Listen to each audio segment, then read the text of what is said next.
Alors qu'Anthony Blinken tente d'éviter une escalade régionale au Proche-Orient, Israël a confirmé avoir tué Hachem Safieddine, potentiel successeur d'Hassan Nasrallah à la tête du Hezbollah. Le secrétaire général de l'ONU, Antonio Guterres, est arrivé ce mercredi dans la ville russe de Kazan pour le sommet des BRICS organisé par Vladimir Poutine. Le Parlement européen approuve un prêt de 35 milliards d'euros à l'Ukraine, soutenu par des avoirs russes gelés. Le programme d'échange étudiant Erasmus+, et le programme pour la recherche et l'innovation Horizon pourraient subir des coupes budgétaires en 2025. Il était le visage du Hezbollah dans de nombreux événements politiques et religieux et était pressenti pour succéder à Hassan Nasrallah. Dans un communiqué publié mardi soir, l'armée israélienne a confirmé avoir tué Hachem Safieddine, chef du bureau exécutif du Hezbollah. Sa mort, qui remonte à début octobre lors de frappes dans la banlieue sud de Beyrouth, est un nouveau coup dur pour le Hezbollah qui est sans dirigeant depuis plusieurs semaines. Le mouvement n'a pas confirmé cette information, mais l'annonce intervient alors qu'Anthony Blinken effectue sa 11e tournée dans la région depuis octobre 2023. Le chef de la diplomatie américaine a affirmé mardi à Jérusalem que la mort du chef du Hamas Yahya Sinwar était une occasion importante de mettre fin à la guerre dans la bande de Gaza et éviter une escalade régionale. Un message qui ne semble pas avoir influencé Israël. Le ministre de la Défense Yoav Gallant a dit compter sur le soutien de Washington une fois que son pays aura attaqué l'Iran. Avant de se rendre à Riyad en Arabie Saoudite, Anthony Blinken a par ailleurs estimé que l'aide humanitaire dans la bande de Gaza était insuffisante. Dans l'enclave palestinienne, l'odeur de la mort est partout, a écrit le directeur de l'Agence de l'ONU pour les réfugiés palestiniens. Ces 2 dernières semaines, l'armée israélienne aurait tué plus de 400 personnes selon le Hamas dans le nord de la bande de Gaza, assiégée depuis plusieurs jours.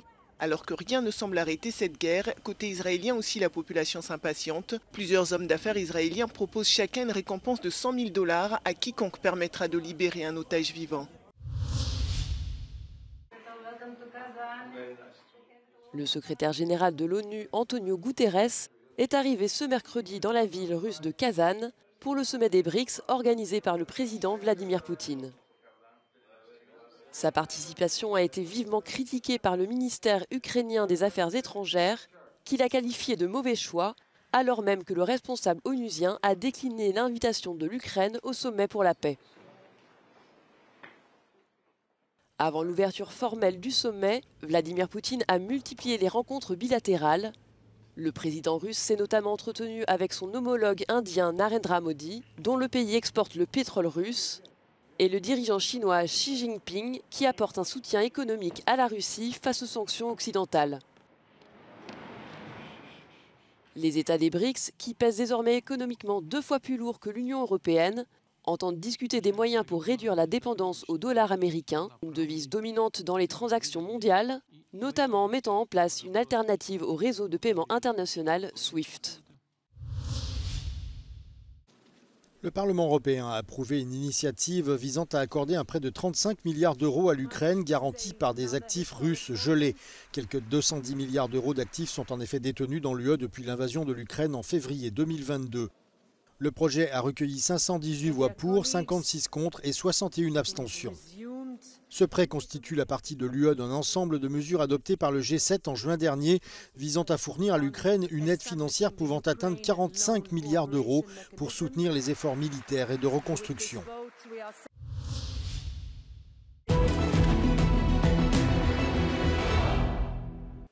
Russia appears to be trying to reduce tensions with South Korea following reports of intensified North Korea cooperation, including the intelligence warnings that North Korean troops have been deployed to Russia for training. What do we know? According to Ukraine's military intelligence chief Kyrylo Budanov, the first group of 2,600 soldiers will be deployed to Russia's Kursk region, where Ukraine is holding significant territories following the incursion from the beginning of August. Ukrainian forces recently advanced on the western side of the Ukrainian salient in Kursk region amid continued fighting within and west of the salient. Budanov said that close to 11,000 North Korean troops are in Russia and will be ready to fight in Ukraine by the 1st of November. According to South Korean intelligence, North Korea has sent 1,500 soldiers to Russia for training, describing the move as the first step in the secretive state's military involvement in Moscow's war against Ukraine. Kremlin spokesperson Dmitry Peskov claimed that Russia-North Korea cooperation, quote, should not cause concern to other states, and that information about the alleged presence of North Korean troops in Russia may be, quote, contradictory. The Kremlin's attempts to assure South Korea that its cooperation with North Korea is not a threat to Seoul suggest that Moscow remains very concerned about the prospect of Seoul's potential pivot towards providing Ukraine with necessary military support, given that South Korea is one of the top 10 arms exporters in the world.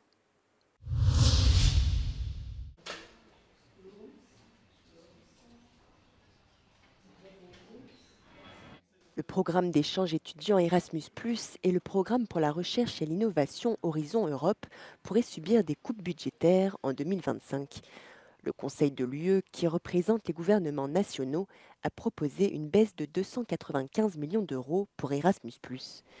Aujourd'hui ambassadrice Erasmus+, Maeva a étudié un semestre en Colombie grâce à une bourse mensuelle de 800 euros. Selon elle, une baisse de financement risque de barrer la route à certains étudiants qui souhaiteraient partir en échange et de rendre le processus de sélection plus compétitif. Je trouve ça vraiment regrettable parce que pour moi l'Erasmus c'est vraiment symbole de coopération, de découverte culturelle et vraiment d'entraide entre des gens de différentes nationalités.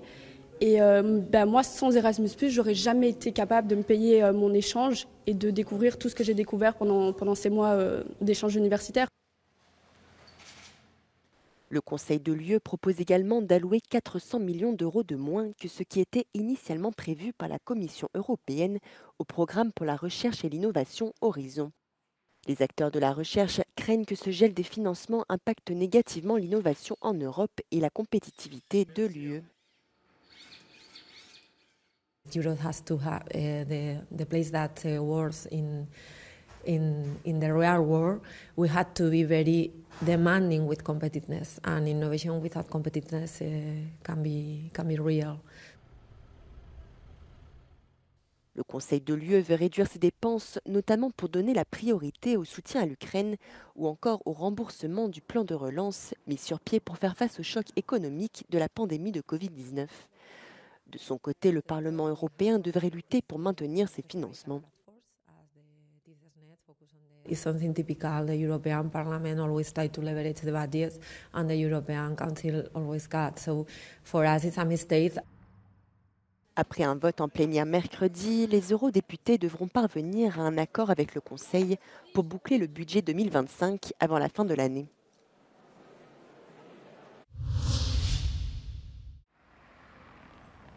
Située dans un quartier résidentiel du centre-ville de Berlin, cette statue est au centre d'une polémique internationale. Elle commémore les milliers de femmes et de filles originaires de 14 pays et surtout de Corée du Sud qui ont été violées par des soldats japonais pendant la Seconde Guerre mondiale. Des victimes parfois mineures, forcées à se prostituer et surnommées femmes de réconfort. Le Japon a demandé que la statue soit retirée. L'ONG coréenne locale à l'origine du mémorial, baptisée Statue de la Paix, a menacé de poursuivre les autorités locales en justice si la statue était retirée. L'ONG affirme qu'il ne s'agit pas seulement de défendre les droits des femmes coréennes, son combat serait bien plus global. In the history, I think every woman can imagine what can be happened in the wartime if you are not protected. And the soldiers are coming and raping you. So every woman can identify with the state of peace. Dans les années 30 et jusqu'à 1945, environ 200 000 femmes et filles de différentes nationalités ont servi d'esclaves sexuels à l'armée japonaise. Et depuis, ce dossier envenime les relations entre le Japon et la Corée du Sud, d'où sont originaires la majorité des victimes. Certaines d'entre elles, qui étaient très jeunes à l'époque, sont encore en vie. Et ce sujet tabou, longtemps resté caché, a été porté à l'attention du public en 1991 avec le témoignage d'une des victimes. Son action a encouragé des centaines d'autres victimes à travers le monde, notamment en Chine, aux Philippines et aux Pays-Bas à faire de même. En novembre 2023, la justice coréenne a condamné le Japon à indemniser 16 victimes. Le tribunal de Séoul a ordonné qu'environ 141 000 € soient versés à chacune des plaignantes. Tokyo, qui a toujours refusé de comparaître devant la justice coréenne ni être directement responsable de ces abus sexuels. Selon le Japon, les victimes ont été recrutées par des civils et les maisons de prostitution militaire étaient exploitées commercialement. La statue de la paix a été inaugurée en 2020 à Berlin. Une dizaine d'autres ont été installées à travers le monde. La dernière date de juin dernier dans la région de Sardaigne en Italie. Face aux pressions exercées par le Japon pour la faire retirer à Berlin, les autorités locales avaient ordonné son retrait pour la fin du mois de septembre. Le Japon aurait même menacé de mettre fin à la relation de ville jumelle entre Berlin et Tokyo. Both partners should be treated quite equally.